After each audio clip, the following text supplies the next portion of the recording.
Que a graça e a paz do nosso Senhor Jesus esteja em cada coração. Essa mensagem e essa oração que você irá ouvir agora irá impactar a sua vida, irá impactar a vida da sua família. Por isso, desligue-se das coisas desse mundo, abra os ouvidos espirituais e deixe Jesus falar ao seu coração.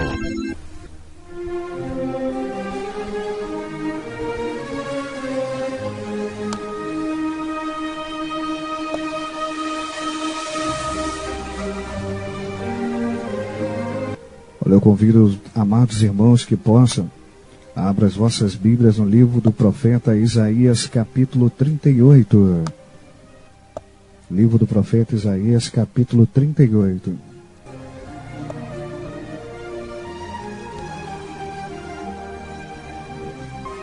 Olha, o título dessa mensagem tem cujo nome Deus do Impossível. Isaías capítulo 38, a partir do versículo 1, diz assim: Naqueles dias, Ezequias adoeceu de uma enfermidade mortal, e veio a ele o profeta Isaías, filho de Amós, e lhe disse: Assim diz o Senhor, põe em ordem a tua casa, porque morrerás e não viverás. Então virou Ezequias o seu rosto para a parede, e orou ao Senhor. E disse: Ó Senhor, peço-te, lembra-te agora de que andei diante de ti em verdade e com o coração perfeito, e fiz o que era reto aos teus olhos.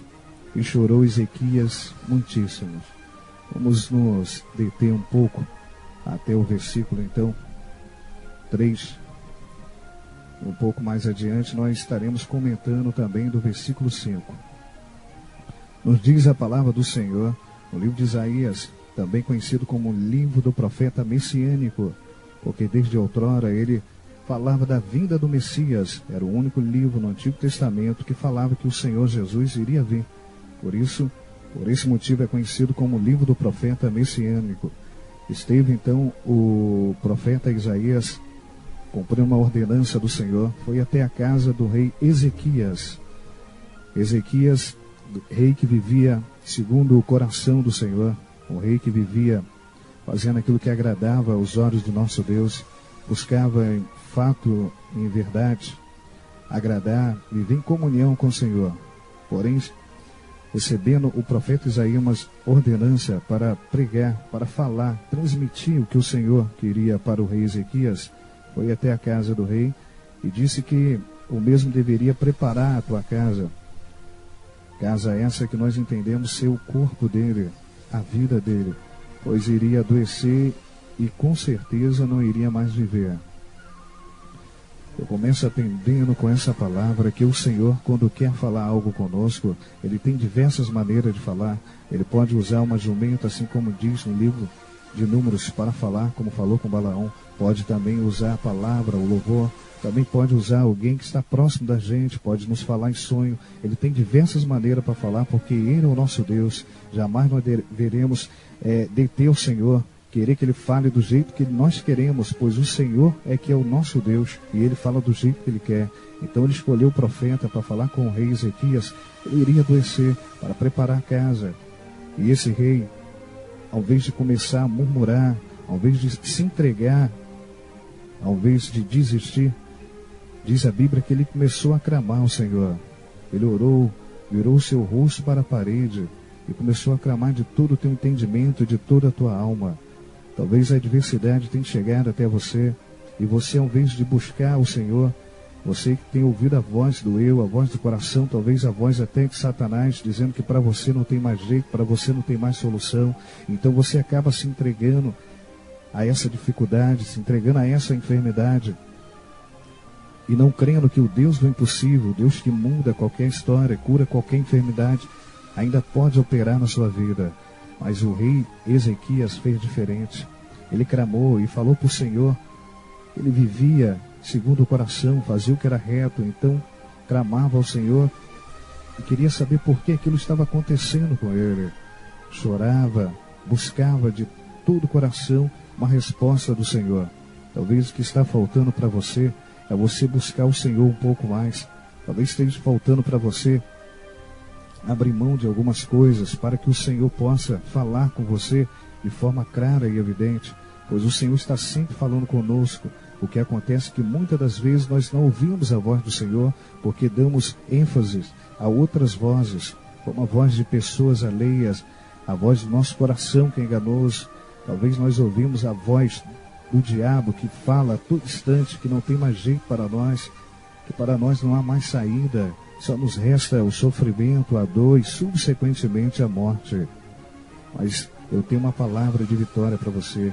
Quando você dobrar o seu joelho, clamar de todo o coração, de todo entendimento, seja lá qual for sua enfermidade, muitas pessoas têm ligado, têm dito que sua mãe, seu ente querido está no hospital, no leito, sofrendo, gemendo de dor, outros estão em casa. Talvez esteja faltando para você clamar um pouco mais, orar um pouco mais, buscar um pouco mais, consagrar um pouco mais, para que o Senhor venha abençoar, venha lhe curar de fato em verdade.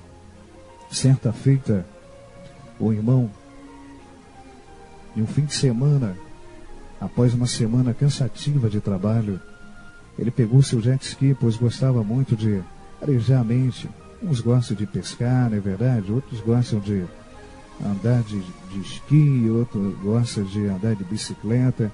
Enfim, cada um tem um higiene mental. Esse irmão pegou o jet ski, olhou o combustível, fez a revisão necessária, aparentemente estava tudo bem. Então ele pegou e foi rumo a uma ilha para descansar um pouco. Faltando alguns quilômetros para chegar na ilha, apresentou-se um problema nesse automóvel aí e parou de funcionar. Com muita luta, com muito custo, ele conseguiu nadar até chegar na ilha e ficou lá por um bom tempo.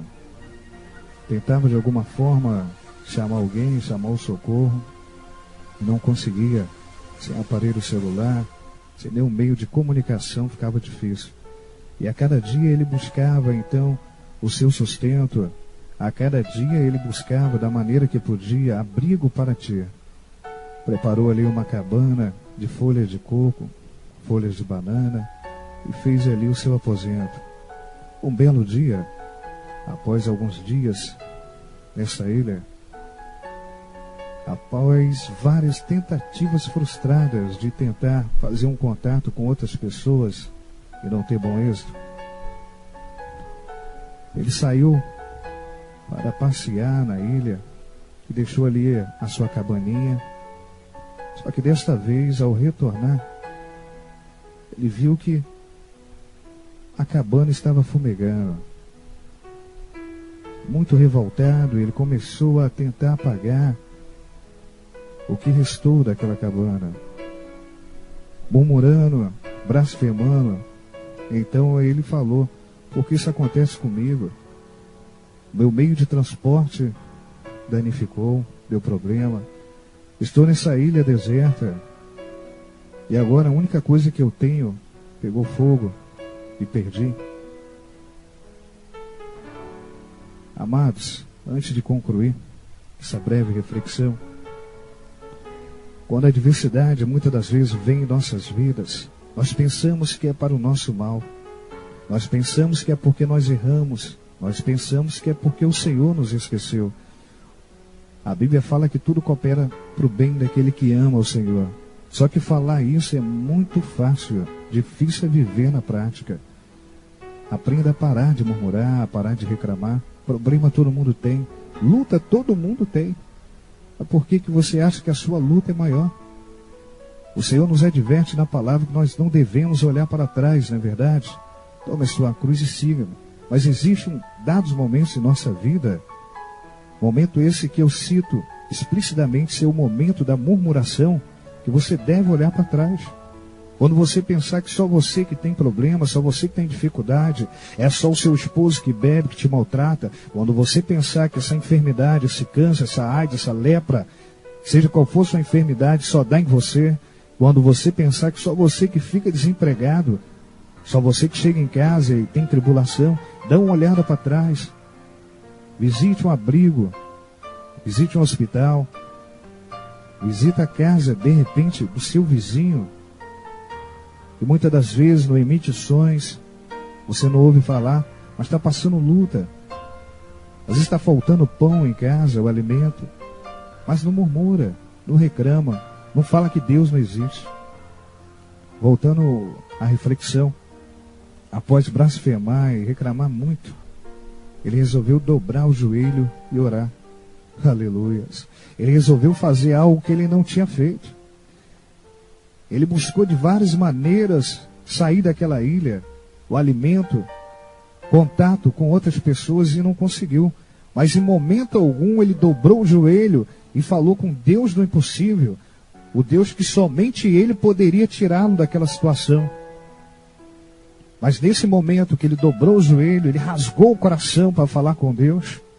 Aleluia.